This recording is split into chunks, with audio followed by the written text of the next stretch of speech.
Конјаникот, сместен во самиот центар на градот, веќе станува еден од символите на Велес. Многумина знаат, а можеби некои не, дека авторот на ова монументално дело е велешкиот уметник Ангел Коруновски. 26 монументални креации од рацете на Коруновски можат да се видат широм земјава. Преку 250 скулптури, слики и цртежи се дел од портфолието на овој уметник, кој тимот на Велес ТВ онлайн го посети во неговото ателје. Токму овде, последниве неколку години, Коруновски поминува најмногу од своето време.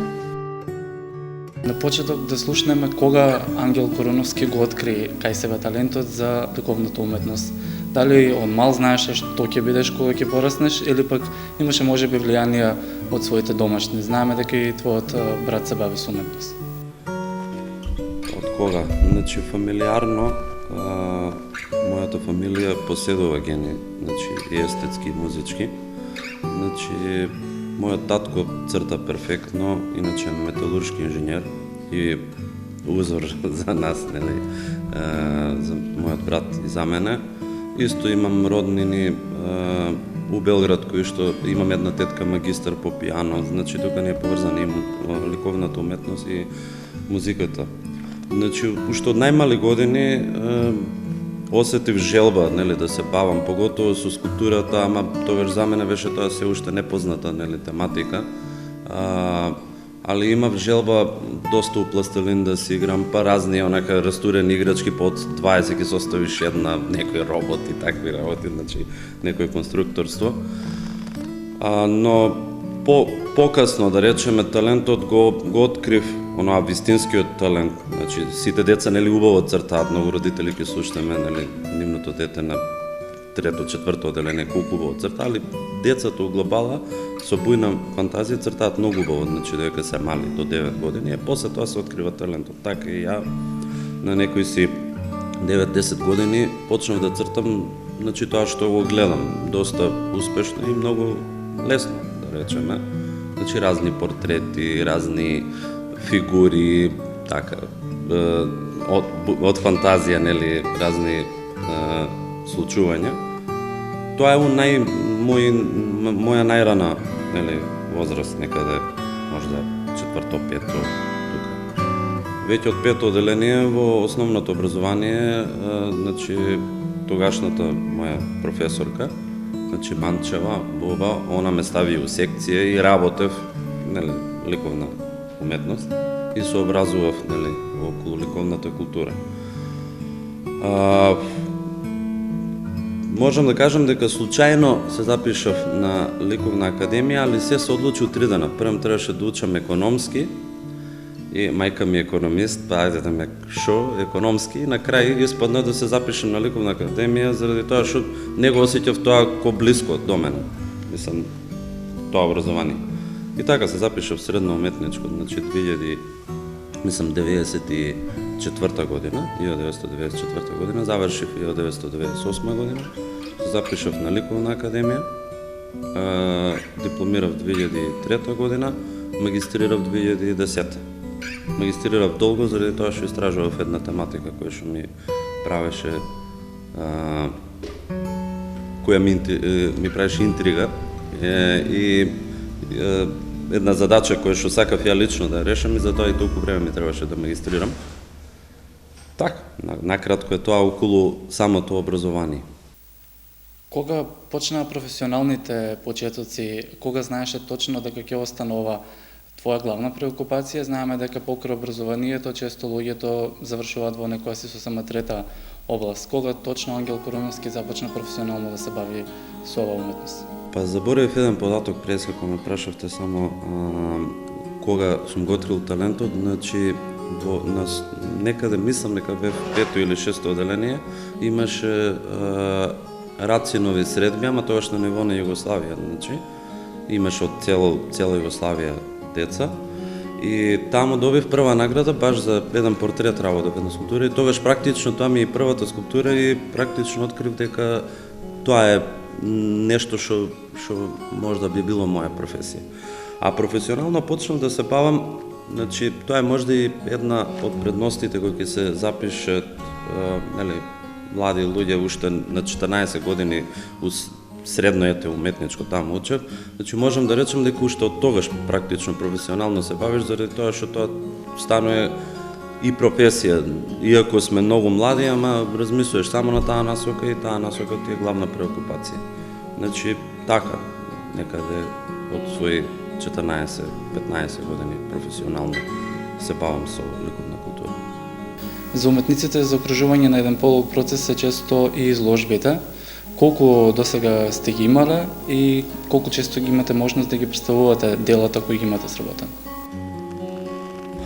Па вака, скулптурата е еден сложен процес кој што според мене и не е добро да нон-стоп има изложби.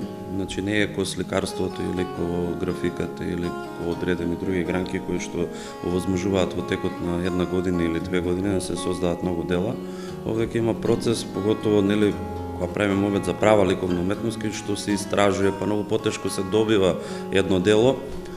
И значи за еден скулптор за да добие еден циклус квалитетен му треба повеќе години, да речеме 5-6 години, така да ја самостојни изложби сум имал 2-3 до сега во мојот живот. Мислам точно во CV-то ги пише, а групни, кај што сум ги излагал своите трудови, значи секоја година нормално во Друштво на ликовни уметници на Македонија, па и ДЛУФ, нели Друштво на ликовни уметници на Велес, разни групации кои да речеме Беди Ибраим, Маријета Сидовски, Ангел Короновски, значи имавме една група, тоест уште постои групата која се активира од време на време и тоа можам да го наброам кој самостојна изложба која што патуваше низ цела Македонија, малку и низ странство. Така, мислам, активен сум многу на тоа поле. Впрочем, тоа и не тера да создаваме и нови дела и да истражуваме во новите правци, нели, на ликовната култура. Познати сте на јавноста како скулптор, но во своето творештво имате и доста слики и цртежи. Може ли да се направи некоја споредба помеѓу овие два начина на уметничко изразување? Значи, според мене у ликовното творештво нема начини на изразување, тоа се само различни медиуми и треба секој квалитетен уметник да може да владее со сите техники. Значи, не се различни. Скулптурата е заснована на цртеж и на крајава, мислам, мора да бидеш фантастичен цртач, многу добар цртач, за да можеш да правиш добра скулптура. Сликарството е исто нешто што преку светлината нели го приемаме ние ко колорити, која исто самата скулптура го поседува. Или барем ја во моето творештво многу го користам. Така да тие сите гранки во мојата слободна уметност се многу застапени и ги имплементирам, значи никогаш не правам граница меѓу цртеж, графика, скулптура или слика. Значи, у релјефите кои што ги работам, сето тоа е содржано и сите тие медиуми и техники се офатени. Ја спомнавме уште на почеток музиката, мораме да го споменеме и овој дел од твоето творештво, бидејќи ја знаеме твоето љубов кон музиката. Ако речеме дека таа е ваше хоби, наоѓате ли заедничка нишка меѓу овие два вида на уметност и колку таа ви помага во творењето, да речеме, овде во вашето ателје? Па, уметностите кои што спомнав, значи понекогаш, а и се надам секогаш, значи се поврзани едни со други, така да музиката е моја обсесија. Ја кога творам, значи било каква творба, сум зависен од музика, не само она влијае на расположение, она е и уметност која што најлесно допира до луѓето и најлесно ги активира сетилата кај луѓето. Според мене, она е многу голема уметност. Јас се бавам ко хоби заради тоа што реално и сум неук за неа, али ја чувствувам, ја сакам и ја користам у секое слободно време. За разлика, ликовната култура остава еден траен белег, кој што е единствен и препознатлив, нели, за нас и трае со векови, да се надевам. Музиката. Уште можам да речем дека пред ликовната култура се бавам со музика, значи татко ми свирал гитара, па така да и ја по некоја случајност почнав да свирам и од некој си од 6-то оделение, мислам точно, почнав да свирам поактивно и ден денеска свирам. Дури имав еден авторски бенд у Скопје, бев член на еден авторски бенд, на два, на Атараксија и Soundgate, значи два бенда. Претходно исто имало многу велешки бендови кои што сум свирил или сум соработувал. Денес имам исто едно бендче, кавер бендче, доста интересно. Се вика The Beats ритмови. И така, мислам, тоа ми е хоби, али си го почитувам и многу си го сакам. Неколку години веќе сте и раководител на колонијата Папраишки мајстори. Колку се пронаоѓате себе си во оваа улога и како според вас и колку според вас се битни овие колонии за еден уметник? Значи, ликовната колонија е нешто што постои на вие простори, значи нешто што во социјалистичките земји се измислило, но веќе стана традиција за овие простори, од Русија па наваќе, нели, мислам бивша Југославија, па и Македонија, и нешто што стана ко главен белег за постоењето на ликовната култура во самите градови и општини.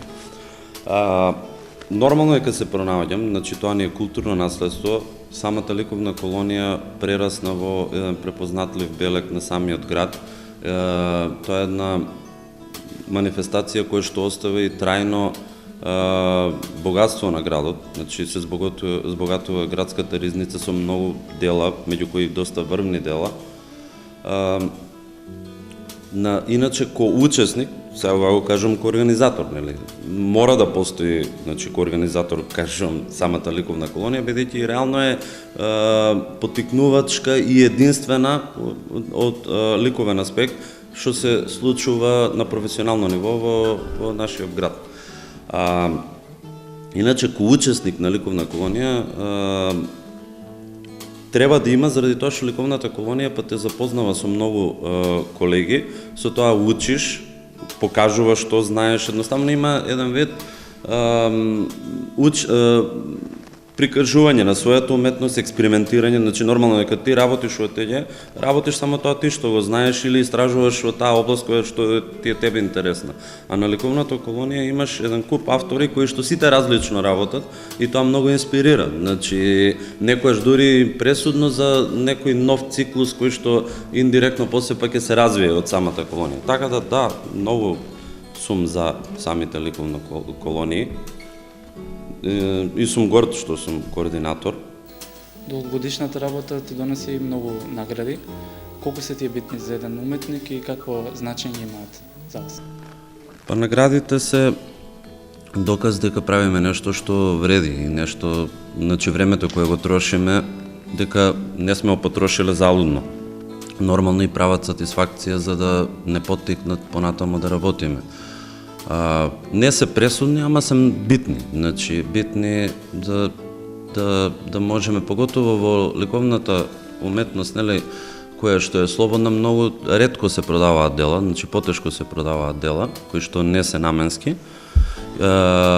И самата награда која ќе ја добиете, знаете дека сте на прав пат, поготово заради тоа што е одбрано од стручно жири, кое најчесто колеги или историчари на уметност, кои што ви ја доделиле, значи ви даваат признание дека вашата уметност е добра уметност. Имам доста награди, значи добиено до сега во мојот живот. 1992 година, значи добив прва награда на детски рацинови средби, кој што кажав, тогаш и открив дека ме бива, нели, за скулптура. 2003 година добив награда на Ликовна академија за најдобар студент. 2004 година добив награда за монументална скулптура, значи на сквер Идадија, тоа е во Скопје. Значи град Скопје распиша конкурс во тоа време за украсување на јавни простори и тоа баш со модерни скулптури, така да им може да се рече дека таа е една од првите низ Македонија помодерни скулптури кои што се така ненаменски, значи не на конкурс у смисла да има нека одредена тематика, него чисто онака ликовно дело, монументално, кое што стои во еден јавен простор. Значи таа скулптура се вика Јас и ти, работена е 2004, 2003-2004. Тоа ми е прво монументално дело, значи по 3,5 метра, мислам дека беа високи, две композиции, значи една абстрактна асоциативна композиција. 2005 година е изработен 2004-2005 мислам дека е поставен Коњаникот во Велес, значи тоа ма исто прва награда сум добил. 2005 награда, мислам 2005 година Јордан Грабул имам добиено, тоа е највисоко признание за скулптор, мислам за скулптура на ниво на Македонија, значи го доделува ДЛУМ. Такво исто добив и лани, значи 2013 или 2014, што е така доста нели ретко да по два пати се доделува едно признание, исто. 2006 година добив еден конкурс во Струмица за Цар Самуел, но ден денеска не е изведен, не знам зошто, али добив исто прва награда тамо за таа скулптура. 2007 година добив прва награда на конкурс во Битола за Филип II, значи тоа е една коњаничка композиција која што мислам денеска е поставена, нели, во самиот град. 2008 година или 2009 Гимиджиите, значи у Скопје. Тоа е скулптура, композиција, значи која што исто монументална, огромни размери, која што стои на самиот площад во Скопје. 2009 година основачите на МРО, на Македонската револуционерна организација, исто огромна композиција. 2010 година прва награда на конкурс за скулптура за бранителите 2001 година, значи Карпалак, тоа е една исто така интересна, монументална, голема скулптура на ангел поставена у Битола. 2013 година